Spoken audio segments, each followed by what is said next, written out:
কাজে কাজে জীবন শেষ, যতদিন বেঁচে থাকবো এতদিন কাম করতেই হইব। কাজ ছাড়া বাত নাই। আপনি যেই কোনো জায়গায় যান, কর্ম আপনার করতেই হইব। তো এই তো এই মাটিগুলো হইলো, ওই যে মাটির তল পড়ছিল না, গরুর গোছ পড়ছিল না, তো মাটিগুলো উঠাইছিল, পরা সমান করা হয়নি কাজের চাপে। তো এই যে আজকে মাটিগুলো সমান করে দিতেছি এই সাইডটা, আর ওই সাইডটা হইলো পুরা বাড়ি চতুর সাইডে হইলো মনে করেন ঈদের চান্দ্রাতির দিন আর কি পরিষ্কার করে দিছিলাম।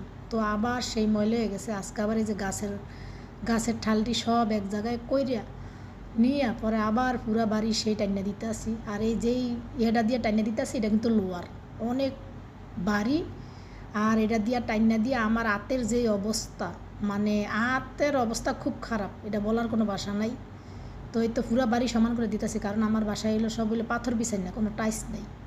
বাচ্চারা বল খেললে সেই একাকার বানায় লাই, ওগুলো আবার মনে করেন গোছো হয়ে পড়ে, তাই আবার কইতাছে যে ওগুলো সমান করে দিতে। তো এই তো আবার আজকে ওইগুলো সমান করে দিতে আসি। তো আসলে কাজের কোনো শেষ নাই, কাজ যে কত সাইডে